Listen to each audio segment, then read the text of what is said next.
Hello everyone, welcome to Spark up classes. This is Suman Yadav. आज हम अपने प्रीवियस ईयर क्वेश्चन के पेपर का लास्ट पार्ट करने वाले हैं। दो पार्ट में हम ऑलरेडी पढ़ चुके हैं, section number A, section number B. मैं बहुत डिटेल में एक्सप्लेन करती हूँ ताकि आपको पूरी तरह से समझ में आए, खाली आप रट के ना जाओ, इसलिए मुझे थोड़ा टाइम लग जाता है। एंड आई होप आप लोग उसे समझते होगे और उसे अच्छा भी फील करते होगे कि मैम समझा रही हैं। समझना आपका ज्यादा जरूरी है। पेपर कितने भी सॉल्व कर लो, समझ में ना आए तो क्या मतलब है। ठीक है, तो आज ये तीसरा और आखिरी पार्ट है आपके प्रीवियस ईयर क्वेश्चन का। 2021 का प्रीवियस ईयर क्वेश्चन हम सॉल्व कर रहे हैं। बाकी 2-3 प्रीवियस ईयर क्वेश्चन का पीडीएफ मैं आपको डिस्क्रिप्शन में दे दूंगी, आप उसको भी प्रैक्टिस कर लेना। और जहां कोई दिक्कत आती है आप मुझे बताना, मैं वो क्वेश्चंस डिस्कस कर दूंगी एक ही वीडियो में कंबाइन करके। जो भी आपके प्रॉब्लम वाले होंगे आप उसको सॉल्व करना, 2 दिन का टाइम लेना। ठीक है, आज 14 तारीख है, 15 तारीख को हम डिस्कस कर लेंगे, कल ही डिस्कस कर लेंगे। आप ज्यादा से ज्यादा कमेंट कर देना आज रात तक मुझे कि कौन कौन से क्वेश्चन पे आपको डिस्कशन चाहिए, उस पर हम डिस्कस कर लेंगे। ठीक है, और हाँ, आज आपको एक और वीडियो देने की मैं कोशिश करूंगी जिसमें मैं बताऊंगी कि पेपर में आपको कैसे लिखना चाहिए, किस तरह से लिखना चाहिए। ठीक है, तो चलो स्टार्ट करते हैं विदाउट एनी फर्दर डिले। ये आपका तीसरा सेक्शन और चौथा सेक्शन हम सॉल्व करने जा रहे हैं। 4 सेक्शन में आपके क्वेश्चन आते हैं। 1 नंबर का क्वेश्चन फर्स्ट सेक्शन में, 2 नंबर का क्वेश्चन सेकंड सेक्शन में, 3 नंबर का question for the following question with reference to opioids. Opioids एक ड्रग होता है। क्या होता है? ड्रग होता है। इस ड्रग के बारे में हमने चैप्टर नंबर 8 में पढ़ा था अच्छी तरह से, कॉमनली अब्यूज ड्रग। और एक और बात याद रखो, ये क्या होता है? सप्रेसेंट होता है। सप्रेसेंट, सप्रेशन मतलब होता है सुला देने वाला या एक्साइट नहीं करने वाला, एकदम आरामदायक, आराम देने वाला। ठीक है, तो ये ड्रग क्या है? ओपियोइड है। ओपियोइड का ड्रग होता है मोस्ट कॉमनली मॉर्फिन। मॉर्फिन इसका फेमस ड्रग है। क्या ड्रग है? मॉर्फिन। मॉर्फिन को कब दिया जाता है? जब पेशेंट की सर्जरी हुई रहे तो पोस्ट सर्जरी ड्रग के तौर पे मॉर्फिन को दिया जाता है। ये पेशेंट को बहुत रिलैक्स देता है, उसके पेन को महसूस नहीं होने देता है, इसलिए इसको सर्जरी के बाद देते हैं। ठीक है, ये कुछ बेसिक सी बातें थी। और इसका दूसरा नाम स्मैक भी होता है। मॉर्फिन का ही दूसरा नाम स्मैक होता है। ठीक है, स्मैक या हीरोइन होता है, हीरोइन। ये सारे किसके नाम है? आपके ओपियोइड्स के। अलग अलग तरह के ओपियोइड्स हैं, मॉर्फिन, स्मैक, हीरोइन, ये सारे हैं। अब चलो क्वेश्चन पढ़ते हैं, इतनी तो बेसिक नॉलेज हो गई हमारी। क्वेश्चन पढ़ते हैं। Where in our body are the specific opioid receptors present? Opioid के रिसेप्टर हमारे बॉडी में कहाँ प्रेजेंट होते हैं, कहाँ ओपियोइड्स का ज्यादा एक्शन देखने को मिलता है? तो ओपियोइड के एक्शन प्रेजेंट है सेंट्रल नर्वस सिस्टम में, सीएनएस, सेंट्रल नर्वस सिस्टम। और दूसरा हमारा प्रेजेंट होता है गैस्ट्रो इंटेस्टाइनल टाइनल ट्रैक्ट, यानी कि जो आपका गट है ना, एलिमेंट्री कैनाल, उसमें प्रेजेंट होता है। ये 2 जगह इसके क्या होते हैं? रिसेप्टर्स प्रेजेंट होते हैं। तो ए ऑप्शन, ए आंसर आपका हो गया। दूसरा आंसर देखते हैं। What is heroin chemically known as? Heroin को तो हम स्मैक भी कहते हैं, अभी अभी मैंने बताया। और अगर केमिकली अगर मैं बताऊं तो इसे डाई एसिटाइल मॉर्फिन कहते हैं। डाई एसिटाइल मॉर्फिन, यानी मॉर्फिन का जब हम एसिटाइलेशन करा देते हैं, एसिटाइल से रिएक्शन करा देते हैं, तो वही आपका क्या बन जाता है? हीरोइन बन जाती है। मॉर्फिन का अगर रिएक्शन हम एसिटाइलेशन करा दे तो वही क्या बन जाती है? आपकी हीरोइन बन जाती है। तो इसीलिए हीरोइन को डाई एसिटाइल मॉर्फिन भी कहते हैं। ये चीज आप ध्यान रख लेना, डाई एसिटाइल मॉर्फिन। और अगर कॉमन नेम पूछे तो कहोगे स्मैक भी कहते हैं इसे। ठीक है, 2 क्वेश्चन हमारे सॉल्व हो गए। Next, write the scientific name of plant from which opioids are extracted. मैंने आपको लेक्चर में बताया था, जब मैंने आपको चैप्टर नंबर 8 पढ़ाया था ना, ह्यूमन हेल्थ एंड डिजीज, तो मैंने बताया था कॉमन नेम तो है पोपी प्लांट, पोपी प्लांट। लेकिन अगर साइंटिफिक नेम पूछ रहा तो वो भी लिख देते हैं, वो होता है पैपेवर सोमिनिफेरम, सोमिनिफेरम, पैपेवर सोमनीफेरम। पैपेवर को अलग से अंडरलाइन करोगे, सोमनीफेरम को अलग से अंडरलाइन करोगे। मैंने बता रखा है, कोई भी साइंटिफिक नेम लिखने का तरीका में क्या होता है, हमको अंडरलाइन करना होता है, सेपरेटली करना होता है।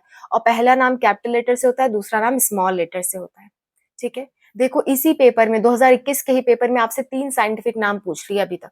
अगर आप मेरे तीनों वीडियोस देखते आए हो तो आपको दिख गया होगा 3 साइंटिफिक नाम हमने देख लिए। ठीक है, तो तीसरा क्वेश्चन भी हमारा क्या हो गया? सॉल्व हो गया। एक एक नंबर आपको प्रोवाइड कर दिए जाएंगे पर क्वेश्चन, तो 3 नंबर का आपका ये क्वेश्चन डन। ठीक है, नेक्स्ट सॉल्व करते हैं। नेक्स्ट है आपका ड्रॉ ए पॉलीन्यूक्लियोटाइड चेन, जिसमें 4 न्यूक्लियोटाइड्स हो और क्या हो, उसमें डीएनए का 4 वेरिएबल नाइट्रोजनस बेस हो, 4 अलग अलग नाइट्रोजनस बेस हो। तो इसको जरा बना के देख लेते हैं। मैंने आपको जब मॉलिक्यूलर जेनेटिक्स पढ़ाई थी ना, उसमें पहले या दूसरे लेक्चर में मैंने आपको बना के बताया था डिटेल में। तो चलो देख लेते हैं। देखो, अगर आपको डीएनए का बनाना है, ठीक है, डीएनए का स्ट्रक्चर बनाना है, डीएनए स्ट्रक्चर डीएनए का स्ट्रक्चर बनाना है, और आपको चार न्यूक्लियोटाइड का बनाना है और 4 अलग-अलग नाइट्रोजनस बेस यूज करने हैं। तो देखो कैसे बनाते हैं। देखो, आपको पता है डीएनए में क्या होता है, पेंटोज शुगर होता है। ये क्या हो गया, पेंटोज शुगर हो गया, ठीक है। और एक पेंटोज शुगर क्या होगा, उल्टा होगा। एक सीधा होता है, दूसरा उल्टा। तो टोटल 4 हम शुगर बना लेते हैं, क्योंकि 4 नाइट्रोजनस बेस हमें बनाने, सॉरी 4 न्यूक्लियोटाइड हमें बनाने हैं। तो 4 न्यूक्लियोटाइड के लिए 4 शुगर की आपको क्या पड़ेगी, जरूरत पड़ेगी, ठीक है। इस तरह से क्या बना लोगे, 4 बना लोगे। 4 बन गए। अब आपको क्या करना है, इनसे फॉस्फेट जोड़ना है।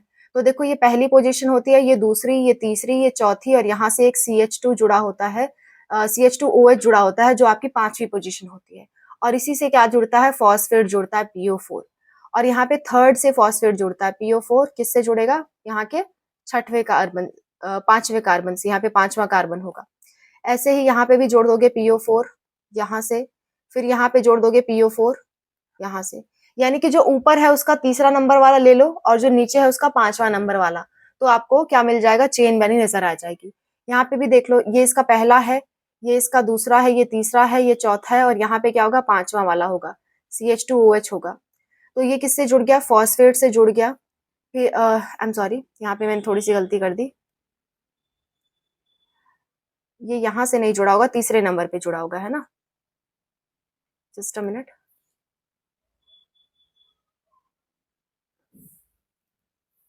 ठीक है, ओके फाइन। सो ये यहाँ से नहीं जुड़ा होगा, ये कहाँ से जुड़ा होगा, तीसरे नंबर से, ठीक है। ये तीसरे नंबर से जुड़ा होगा। अगेन यहाँ वाला किससे जुड़ा होगा, तीसरे नंबर से। यहाँ वाला किससे जुड़ा होगा, तीसरे नंबर से। ऐसे कुछ आपका क्या बन जाता है, बैकबोन बन जाती है। ये क्या कहलाता है, डीएनए की बैकबोन कहलाती है। बैकबोन में क्या होता है, एक बात याद रख लो, कभी आपसे पूछ ले कि डीएनए के बैकबोन में क्या आता है, तो याद रखो क्या आता है, शुगर प्लस क्या आता है, फॉस्फेट, ठीक है। शुगर प्लस क्या आता है, फॉस्फेट। क्लियर है इतनी बात। अच्छा, अब हमें क्या जोड़ना है, नाइट्रोजनस बेस, चारों में अलग अलग जोड़ना है। हमने यहाँ पे मान लो ए जोड़ दिया, और यहाँ पे क्या जोड़ दिया, टी। ए और टी के बीच में कैसे होते हैं, डबल बॉन्ड होते हैं। यहाँ पे हमने जोड़ दिया जी, तो जी के सामने हमेशा क्या आता है, सी। यहाँ पे क्या होगा, ट्रिपल बॉन्ड होगा इनके बीच में। अगर हमने यहाँ पे नाइट्रोजनस बेस जोड़ दिया टी, तो यहाँ पे क्या होगा, ए होगा, ठीक है। यहाँ पे हमने जोड़ दिया आपका सी, तो यहाँ पे क्या होगा, जी हो जाएगा। तो देखो, पहले वाले को देख लो, चारों नाइट्रोजनस बेस उसके अलग अलग है। एक हमने ए यूज किया, फिर जी, फिर टी, सी, फिर नेक्स्ट वाले में भी सारे अलग अलग, टी, सी, ए, जी। तो ऐसा ही आपको क्वेश्चन में बोल रखा था कि ऐसा स्ट्रक्चर बनाओ जिसमें चारों नाइट्रोजनस बेस अलग अलग हो और आपका डीएनए का स्ट्रक्चर दिख जाए। ये जो मैंने ग्रीन कलर से लिखा है वो है क्या, वो है नाइट्रोजनस बेस, नाइट्रोजनस बेस, ठीक है। तो जब nitrogenous base sugar plus phosphate मिला दिया जाता है, तो इस पूरे को ही हम कहते हैं न्यूक्लियोटाइड, न्यूक्लियोटाइड कहते हैं, ठीक है। इस पूरे को क्या कहते हैं, न्यूक्लियोटाइड। यहाँ पे 4 न्यूक्लियोटाइड, देखो ये वाला पहला न्यूक्लियोटाइड है, जिसमें एक फॉस्फेट है, एक शुगर है रेड कलर का, और एक क्या है, नाइट्रोजनस बेस। ये दूसरा न्यूक्लियोटाइड है, जिसमें एक फॉस्फेट है, एक शुगर है, और दूसरा क्या है, नाइट्रोजनस बेस। ऐसे ये तीसरा न्यूक्लियोटाइड है, ये चौथा न्यूक्लियोटाइड है। 4 न्यूक्लियोटाइड वाला हमने क्या बना दिया, डीएनए बना दिया, ठीक है। अगर इसकी नंबरिंग में कर दूं कि कौन सा किस प्राइम से किस प्राइम तक है, तो उसको भी दिखा देती हूँ। देखो, यहाँ पे देखो 5वें कार्बन से जुड़ा है ना, तो ये कहेंगे 5 प्राइम। 5 प्राइम से कहाँ है, 3 प्राइम तक, क्योंकि तीसरा वाला कार्बन छूटा हुआ है। यहाँ पे देखो तीसरा वाला कार्बन एज इट इज छूटा है, तो ये 3 प्राइम से क्या कहलाएगा, 5 प्राइम, ठीक है। क्योंकि यहाँ पे क्या होगा, अच्छा मैं यहाँ पे लगाना भूल गई, यहाँ पे क्या होगा, फॉस्फेट यहाँ पे जुड़ा होगा, तो ये 5 प्राइम, ठीक है। इतनी बात समझ में आ गई। डीएनए हमेशा क्या होता है, 3 से 5 होता है और 5 से 3 होता है। ये इसकी पोलैरिटी होती है, दोनों स्ट्रैंड एक दूसरे के एंटी पैरेलल या अपोजिट होती हैं, ठीक है। इतनी बातें हो गई आपके डीएनए स्ट्रक्चर को लेके, और हमारा ये क्वेश्चन भी क्या हो गया, सॉल्व हो गया। Draw a polynucleotide chain. Polynucleotide chain किसकी होती है, डीएनए की ही होती है। अगर ये क्वेश्चन आपको नहीं बना पाते हो, तो दूसरा आप बना सकते हो, draw a neat label diagram of nucleosome. Nucleosome कैसा दिखता है अभी देख लेते हैं। बिल्कुल सिंपल सा है, न्यूक्लियोसोम ऐसा कुछ दिखता है। देखो, अगर मैं आपको न्यूक्लियोसोम बना के बताऊं तो ऐसा कुछ होता है। हिस्टोन, ये क्या है? हिस्टोन है। हिस्टोन के ऊपर ऐसे ऐसे डीएनए लिपटा होता है। ऐसे ऐसे क्या लिपटा होता है? डीएनए, और यहाँ पे ऐसे लटका होता है, और ऊपर की तरफ डीएनए ऐसे लटका होता है। रुको मैं अच्छे से बना देती हूँ, सुंदर से बना देते हैं। नेक्स्ट पेज में बना लेते हैं अच्छे से, ठीक है। देखो, यहाँ पे पूछा गया है two basic amino acid residue present mainly in nucleosome. Nucleosome में बेटा एक हिस्टोन प्रोटीन होता है, हिस्टोन प्रोटीन, हिस्टोन प्रोटीन। और ये कैसा होता है? बेसिक होता है। और इसके अंदर दो बेसिक प्रोटीन, दो बेसिक अमीनो एसिड कौन से होते हैं? प्रोटीन किसका बना होता है? अमीनो एसिड का। तो इसमें दो बेसिक अमीनो एसिड कौन कौन से हैं? वो होता है lysine and arginine. Lysine and arginine, ये बात याद रखना। ये दो बेसिक अमीनो एसिड प्रेजेंट होते हैं हिस्टोन में। हिस्टोन कैसा चार्ज होता है? पॉजिटिव चार्ज होता है इसके ऊपर। और डीएनए पे कैसा चार्ज होता है? नेगेटिव चार्ज, ठीक है। तो इस पे हम न्यूक्लियोसोम का स्ट्रक्चर बना के देख लेते हैं, फिर ये क्वेश्चन भी हमारा क्या हो जाएगा? डन हो जाएगा, ठीक है। चलो देखते हैं। देखो, अगर मैं बात करूं न्यूक्लियोसोम की तो ऐसा कुछ होता है आपका हिस्टोन। ये क्या है? Histone octamer. ऑक्टामर यानी कि हिस्टोन में क्या होती है? 8 सब यूनिट्स होती हैं। 8 सब यूनिट्स होती है हिस्टोन में। और ये कैसा प्रोटीन है? Positively charge. पॉजिटिवली चार्ज है ये।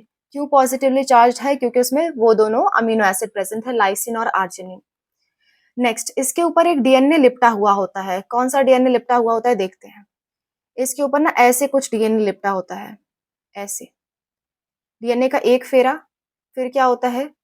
डीएनए का ऐसा आता है दूसरा फेरा, और यहाँ से फिर नीचे की तरफ ऐसे लटक जाता है। ये क्या है? ये है आपका डीएनए। ये डीएनए है। और हिस्टोन देखो टोटल कितने होते हैं? हिस्टोन के टोटल होते हैं 4, इसमें 4 होते हैं सब यूनिट, जो 4 4 का 2 बार प्रेजेंट होता है, इसलिए टोटल 8 सब यूनिट हो जाते हैं। 4 तरह के सब यूनिट होते हैं, और चारों का क्या होता है? डबल डबल, सॉरी 5 तरह के होते हैं, लेकिन इनमें से 4 तरह का क्या होता है? डबल डबल होता है। कौन कौन से 4 तरह? हिस्टोन 1 होता है, हिस्टोन 1A होता है, हिस्टोन 1B होता है, और फिर होगा हिस्टोन, सॉरी हिस्टोन 2A और 2B होगा, फिर होगा हिस्टोन 3। ये 4 तरह के क्या होते हैं? आपके प्रेजेंट होते हैं। और जो आपका चौथा होता है, पांचवा नहीं सॉरी, जो आपका चौथा होता है, चौथा यहाँ पे प्रेजेंट होता है, यहाँ पे। ये क्या करता है? लिंक करता है। लिंक करता है किसको? ये दोनों डीएनए को, ताकि अलग अलग भाग के वो खुल ना जाए। जैसे मान लो अगर मेरा ये कोई बॉल है, अगर मेरा ये बॉल है, मैं इसके ऊपर धागा लपेटूं तो हो सकता है ऊपर से निकल जाए, नीचे से निकल जाए। तो धागा लपेटने के बाद अगर मैं इधर बांध दूंगी तो क्या होगा? आसानी से आपका ये चिपका रहेगा। तो इसको लिंक करने वाला जो हिस्टोन होता है वो होता है हिस्टोन 1। मैं वापस से हिस्टोन के बारे में लिख देती हूँ, थोड़ा सा कंफ्यूजन हो गई थी इसमें। हिस्टोन 1 ये वाला होता है, ठीक है। और यहाँ पे जो हिस्टोन होते हैं, जस्ट अ मिनट, वैसे आपके एनसीईआरटी में है नहीं, पर क्योंकि पूछ रहा है तो हम बता दें अच्छे से, है ना। मान लो डिटेल में पूछ ले तो आपको आना चाहिए। मैं वंस अगेन बता देती हूँ 8 सब यूनिट में कौन कौन से आते हैं। जस्ट अ मिनट, क्या हो रहा है ये? देखो यहाँ पे थोड़ा सा पेन का इश्यू हो गया था तो मेरा ध्यान वहां था। देखो, हिस्टोन ऑक्टामर जो होता है ना, उसमें कितने होते हैं? टोटल 4 तरह के हिस्टोन होते हैं। एक होता है H1, एक होता है H2, H2A होता है, और H2B होता है, ठीक है। दूसरा होता है H3, तीसरा होता है H4, ठीक है। देखो इतने सारे जो होते हैं, H2A, H2B, H3 और H4, इन सब का डबल डबल अमाउंट में प्रेजेंट होता है। तो 4 गुणे 2 अगर करोगे तो 8 आ जाएगा। और H1 आपका क्या करता है? लिंक करने का काम करता है दोनों डीएनए को, ठीक है। ऐसा कुछ डिजाइन होता है आपका न्यूक्लियोसोम का। ये किसका डिजाइन है? न्यूक्लियोसोम। और अगर आपसे पूछे न्यूक्लियोसोम में कितने बेस पेयर होते हैं डीएनए के, तो आप कहोगे 200 बेस पेयर। एक न्यूक्लियोसोम में कितने बेस पेयर होते हैं? 200 बेस पेयर। इसके लिए कहावत बड़ी फेमस है कि beads on string, beads on string. इसका क्या मतलब हुआ? अगर आप इसे दूर से देखोगे तो ऐसा कुछ बीच में न्यूक्लियोसोम नजर आएगा, फिर डीएनए, फिर न्यूक्लियोसोम, फिर डीएनए, फिर न्यूक्लियोसोम, ऐसा कुछ आपको नजर आएगा। और ये जो डीएनए बीच में नजर आ रहा है इसको लिंकर डीएनए कहते हैं, लिंकर डीएनए। तो ये बीच बीच में न्यूक्लियोसोम ऐसा नजर आता है आपको, तो जैसे लगता है मोतियों की माला है। इसलिए हम कहते हैं न्यूक्लियोसोम को बीड्स ऑन स्ट्रिंग। स्ट्रिंग कौन है? डीएनए है। बीड्स कौन है? न्यूक्लियोसोम, ठीक है। तो ये कहावत इसके लिए फेमस है, आप इसको याद कर सकते हो। कभी पूछ ले कि बीट्स ऑन स्ट्रिंग क्या है, तो आपको पता होना चाहिए न्यूक्लियस। ठीक है, आते हैं वापस से क्वेश्चन पे। ये क्वेश्चन भी हमारा सॉल्व हो गया। 28th क्वेश्चन पे आ जाते हैं। Explain the uterine changes taking place in the follicular phase of menstrual cycle. Uterus में क्या चेंजेस होते हैं? यूटरस में ना एंडोमेट्रियम रीफॉर्म होता है। एंडोमेट्रियम एंडोमेट्रियम क्या है? Inner layer of uterus. Inner layer of uterus reform होती है, वापस से बनती है। ठीक है, रीफॉर्म, वापस से बनना शुरू हो जाती है। ठीक है, इतनी बातें हो गई। अब देखो, name and explain the role of hormone being used during these changes. Hormone होते हैं आपके एफएसएच और एलएच, ये दो हार्मोन मेनली इस्तेमाल होते हैं। एफएसएच का फुल फॉर्म लिख देती हूँ मैं आपके लिए। एफएसएच का फुल फॉर्म होता है फॉलिकुलर स्टिमुलेटिंग हार्मोन, और एलएच का नाम है आपका ल्यूटेनाइजिंग हार्मोन। और भी हार्मोन इस्तेमाल होते हैं जैसे कि एस्ट्रोजन, प्रोजेस्टेरॉन, ये सारी चीजें एंडोमेट्रियम के बनने में इस्तेमाल होती हैं।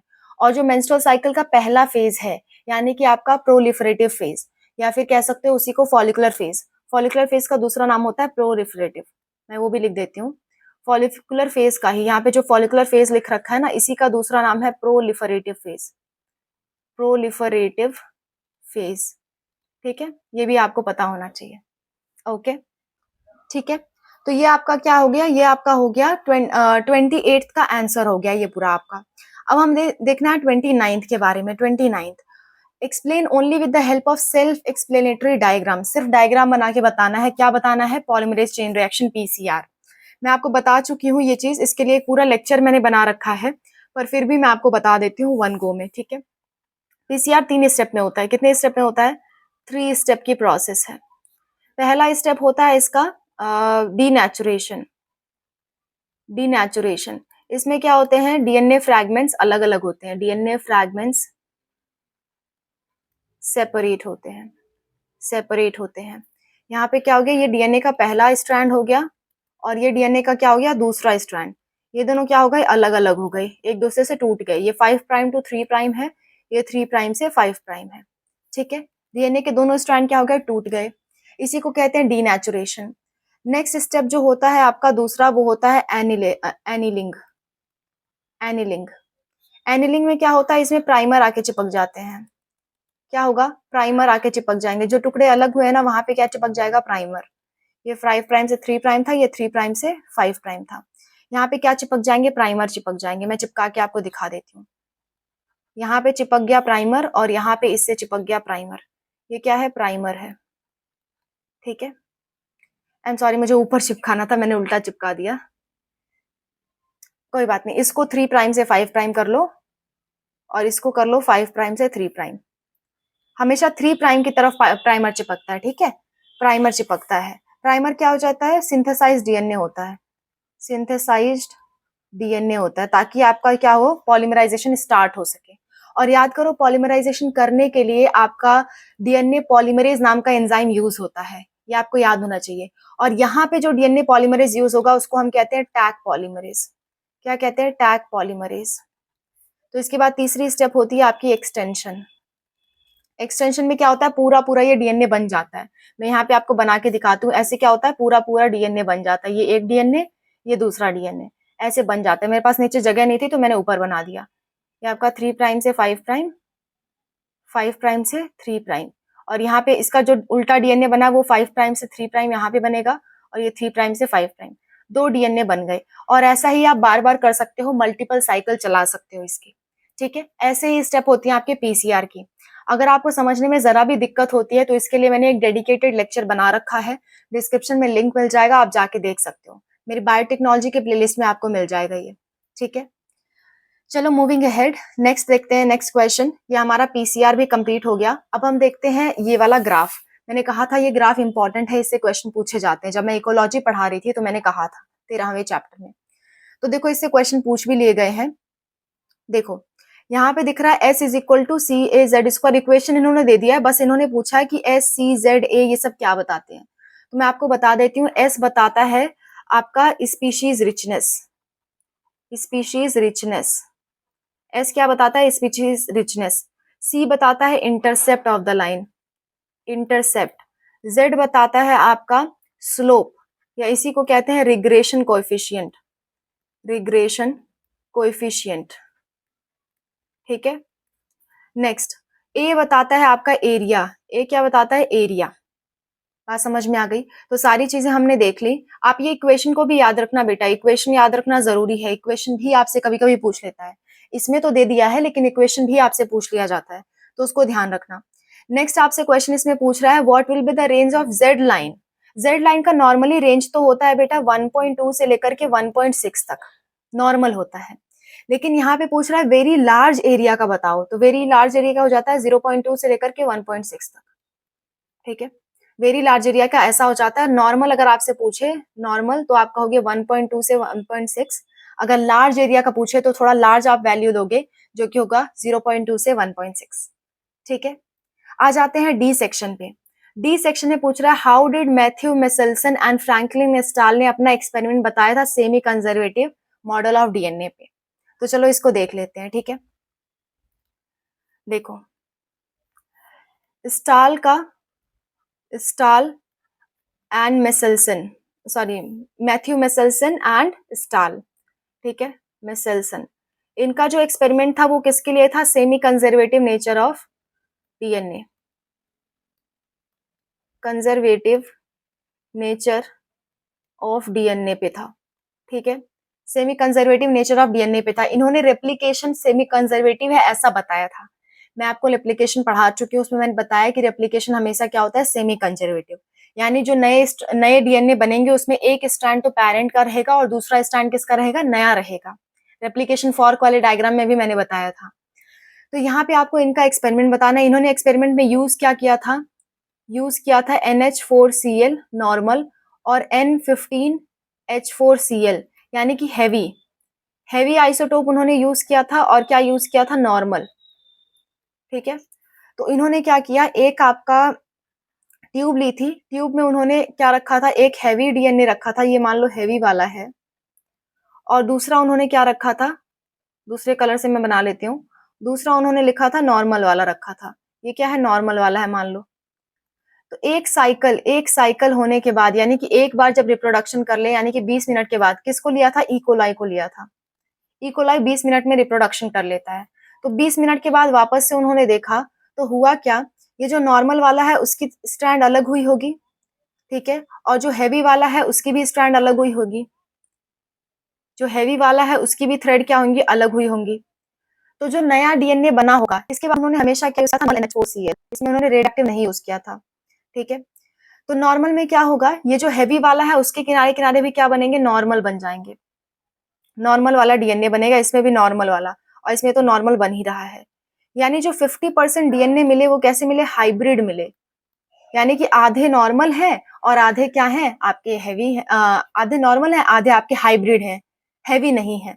तो आपको क्या मिले? आधे नॉर्मल, 50% हाइब्रिड, 50% क्या मिले? नॉर्मल मिले। वापस से उन्होंने जब ये टेक्निक अपनाई, वापस से जब टेक्निक अपनाई तो क्या हुआ? देखो, ये वाले चारों क्या हो जाएंगे? सेपरेट हो जाएंगे। 1 2 3 4, चारों सेपरेट हो गए, और ऊपर के भी चारों क्या होंगे? सेपरेट होंगे। चार में से दो तो आपके ग्रीन वाले ही हैं और दो आपके रेड वाले हैं। इनके किनारे किनारे जब डीएनए बनेगा तो इसी तरह का बनेगा, क्योंकि नॉर्मल मीडियम आप ले रहे हो, नॉर्मल ले रहे हो। और दो वाले जो हैं उनके किनारे किनारे, एक तो आपका रहेगा हैवी वाला, उसके किनारे भी क्या बनेगा? आपका ग्रीन वाला। सीधी साधारण भाषा में समझाती हूँ, ऐसे तो आपको करके आना है, ठीक है, ऐसे तो आपको करके आना है, लेकिन आप समझोगे इसको कैसे? मैं अपनी भाषा में आपको समझाती हूँ। कॉपी में आपको ऐसे करके आना है, जब आप एग्जाम देने जाओगे तो आप अपनी भाषा में कैसे समझोगे मैं बताती हूँ। इस पूरे को मुझे हटा लेने दो। देखो, सीधी सी बात है, अगर मान लो आपने एक ऐसा डीएनए लिया, क्या लिया? डीएनए, और इससे आपको क्या बनाने हैं? दो डीएनए बनाने हैं। तो एक थ्रेड अलग करोगे, दूसरा थ्रेड अलग करोगे, फिर वहां पे क्या बनाओगे? दूसरा थ्रेड बनाओगे, नया डीएनए बनाओगे। ऐसा होता है। और ये डीएनए बनने के लिए आपको क्या चाहिए? नाइट्रोजन चाहिए, फास्फोरस चाहिए। तो अगर हम बाहर से नॉर्मल नाइट्रोजन देंगे तो नया वाला जो धागा बनेगा वो नॉर्मल बनेगा। अगर हम बाहर से N15 देते तो नया वाला धागा कैसे बनता? N15 वाला बनता। ठीक है, इतनी बात। अब इन्होंने एक्सपेरिमेंट में क्या लिया है? आपका N15 वाला डीएनए लिया है, N15 वाला डीएनए लिया है, लेकिन उसका जब रिप्रोडक्शन करा रहे हैं तो वो कहाँ करा रहे हैं, नॉर्मल वाले में करा रहे हैं, नॉर्मल वाले मीडियम में करा रहे हैं। तो जो पुराना वाला थ्रेड रहेगा वो दोनों क्या होंगे, अलग अलग ऐसे ऐसे हो जाएंगे अलग अलग, लेकिन जो नया डीएनए बनेगा वो तो N14 वाला ही बनेगा ना, नॉर्मल वाला बनेगा। आई एम सॉरी, जो नया बनेगा वो कैसे बनेगा, नॉर्मल बनेगा, क्योंकि आपने जो मीडियम दिया है वो कैसा दिया, नॉर्मल। तो हैवी वाले में एक हरा वाला आ जा रहा था, क्यों, क्योंकि वो क्या है, नॉर्मल है। इतनी सी कहने की बातें हैं। तो आप इस बात को समझ लोगे तो वो वाला काम आप कर लोगे। नहीं समझ में आता है फिर भी तो एनसीईआरटी में इसका डायग्राम दे रखा है, सुंदर से दे रखा है, आप उसको देख के बना सकते हो। इतना ध्यान रखना कि एक उन्होंने हैवी आइसोटोप यूज किया है 9N15 और दूसरा उन्होंने यूज किया है N14 जो कि नॉर्मल आइसोटोप है। इतनी सी बातें आपको ध्यान रखनी है और इनका ये डायग्राम बना के दिखा दोगे, आपका काम फिनिश है। ठीक है, मूविंग अहेड, नेक्स्ट क्वेश्चन पे मूव करते हैं। ये वाला ठीक है, तो चलो कंटिन्यू करते हैं। नेक्स्ट है आपका, नेक्स्ट क्वेश्चन पूछ रहा है आपका बी वाला, यानी कि आपसे पूछ रहा है describe the technique which is important tool for forensic science. कौन सी टेक्निक फॉरेंसिक साइंस में इंपॉर्टेंट होती है, तो जाहिर सी बात है DNA fingerprinting, DNA finger printing. ठीक है, डीएनए फिंगरप्रिंटिंग क्या है, जाहिर सी बात है बहुत इंपॉर्टेंट टेक्निक है। और डीएनए फिंगरप्रिंटिंग को डिस्क्राइब करना है तो आप वो स्टेप्स लिख दोगे जो मैंने आपको बताए थे। एक लेक्चर में मैंने डिटेल में बता रखा है ये स्टेप, फिर भी मैं शॉर्ट में अभी आपको बता देती हूँ। अगर आपको ना समझ में आए तो डिटेल वाला लेक्चर आप जरूर देख लेना। जिस भी टॉपिक में फंसते हो बेटा, तो आपका काम यही है इस समय कि जिस भी टॉपिक में फंस रहे हो उसको जाके वापस से देखो। ठीक है, तो देखो डीएनए फिंगरप्रिंटिंग में होता क्या है, डीएनए फिंगरप्रिंटिंग में आपका डीएनए फ्रैगमेंट लिया जाता है। डीएनए का टुकड़ा ले जाने के बाद क्या करते हो, आप उसका जेल इलेक्ट्रोफोरेसिस कराते हो। जेल इलेक्ट्रोफोरेसिस के बाद वो अलग अलग हो जाते हैं, तो आप उसमें इथिडियम ब्रोमाइड डाल देते हो और उसे यूवी रेस के अंदर देखते हो तो अलग अलग टुकड़े आपको नजर आ जाते हैं। ठीक है, ऐसा कुछ होता है आपके डीएनए फिंगरप्रिंटिंग में, यही स्टेप्स होती हैं।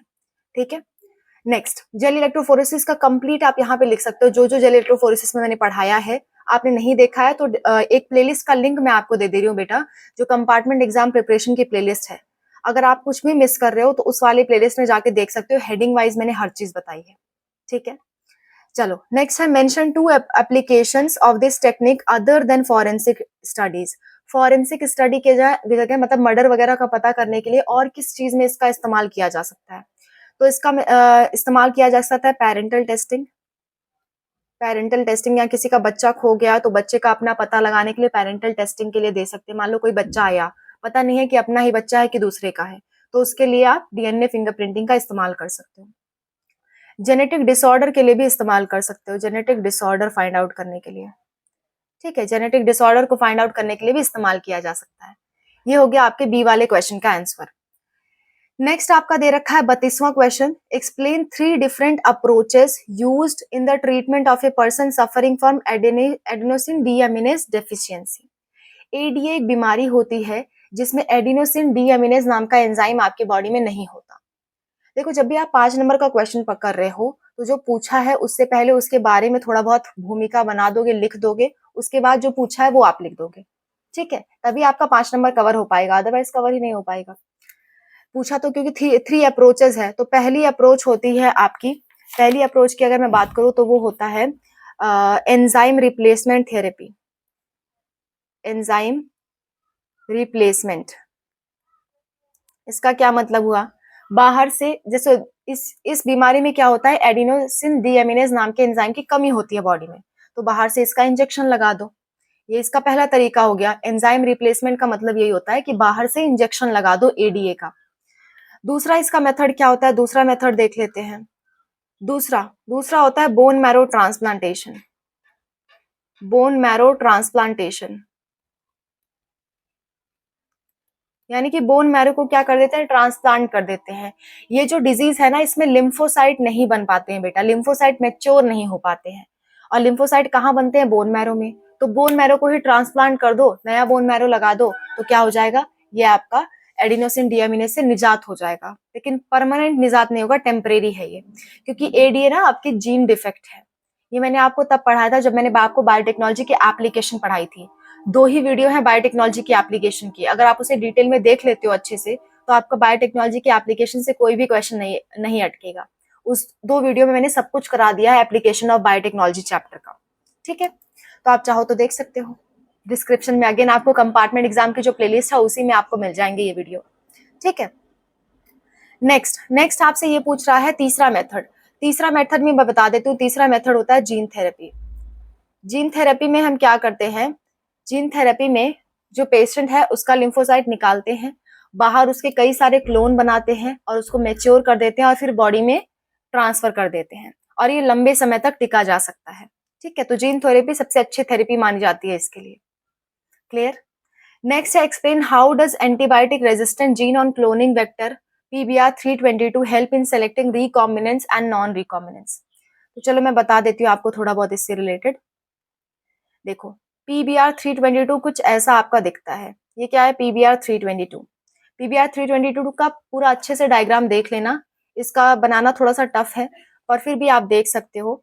यहाँ पे आप ऐसे करके बनाते हो, यहाँ पे होता है हिंद 3 होता है यहाँ पे, ठीक है। यहाँ पे इको R1 होता है।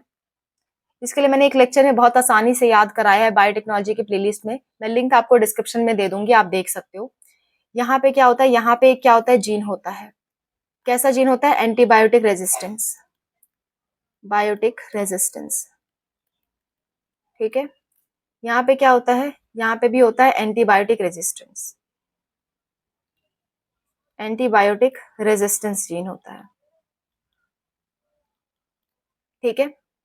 इतनी बात आपको समझ में आती है।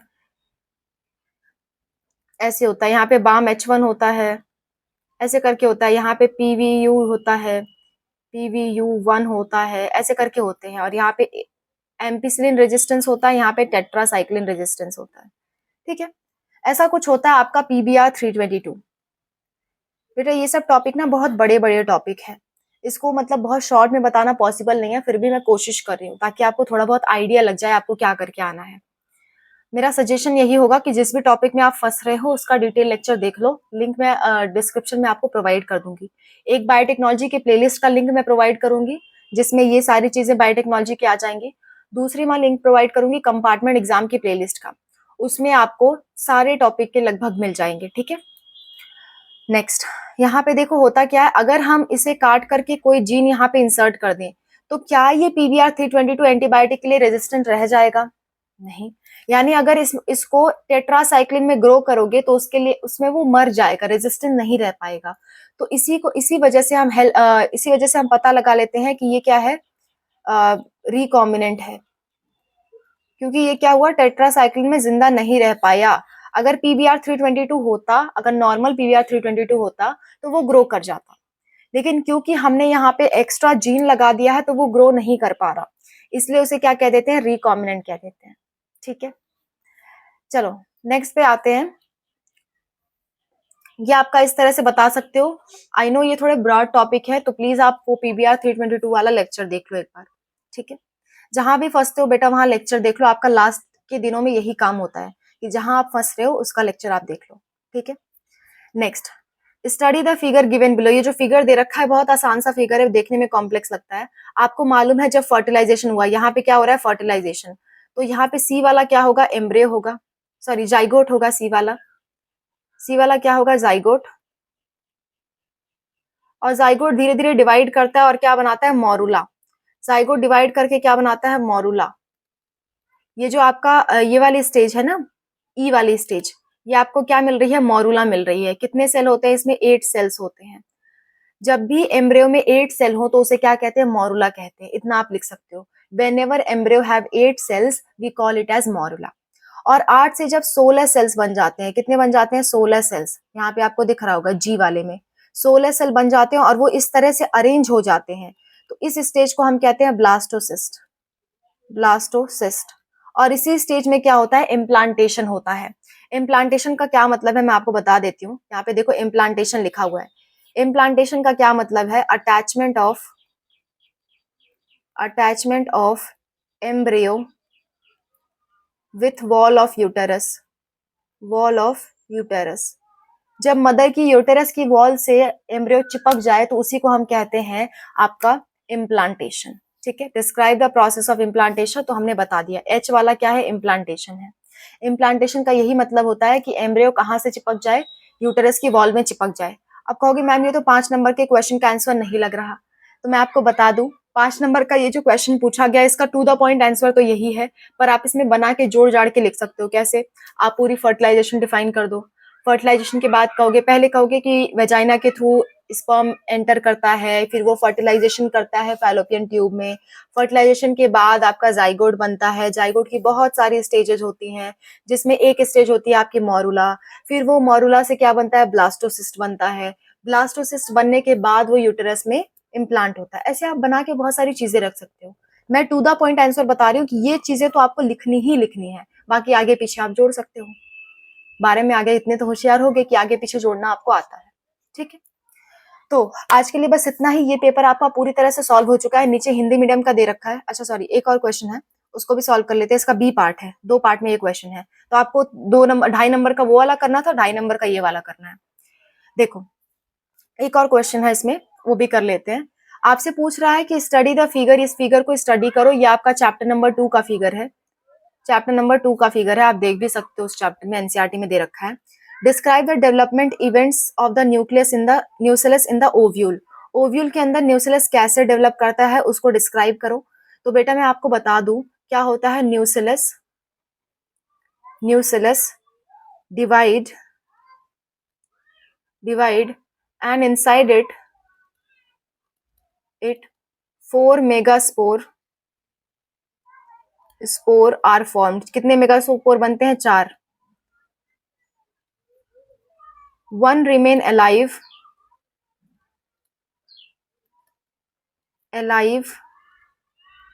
And others die. बाकी सब क्या हो जाते हैं? मर जाते हैं, एक ही जिंदा रहता है। और इस प्रकार के डेवलपमेंट जिसमें एक ही जिंदा रहे उसे कहते हैं मोनोस्पोरिक डेवलपमेंट। मोनोस्पोरिक डेवलपमेंट, जिसमें एक ही मेगास्पोर जिंदा रहे उसे क्या कहेंगे? Monosporic development.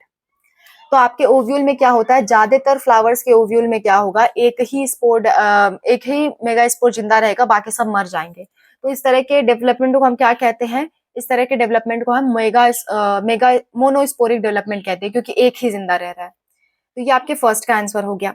सेकंड का आंसर देखते हैं। How many free nuclear mitotic division will megaspore functional megaspore undergo to form natural mature embryo sac. तो टोटल कितने होते हैं आपके? 3 माइटोटिक डिवीजन। कैसे? मैं भी बताती हूँ। आपको इतना मालूम है कि जब मैंने एम्ब्रियो पढ़ाया था तो वहां मैंने ये भी बताया था कि जो आपका एम्ब्रियो सैक होता है, देखो नेक्स्ट वाला पूछ रहा है कि draw describe a structure of typical female gametophyte. ये जब मैंने आपके डायग्राम वाली वीडियो बनाई है ना कि इंपॉर्टेंट डायग्राम्स ऑफ बायोलॉजी, उसमें मैंने ये बता रखा है। फीमेल गैमेटोफाइट कुछ नहीं है, एम्ब्रियो सैक है। एम्ब्रियो सैक है। एम्ब्रियो सैक को ऐसे बनाते हैं। इसके ऊपर क्या होता है? अच्छा देखो पहले शुरू से बताते हैं ताकि मैं आपको डेवलपमेंट बता सकूं। एम्ब्रियो सैक ऐसा है, इसके अंदर कितनी होगी? एक न्यूक्लियस तो होगी ही होगी।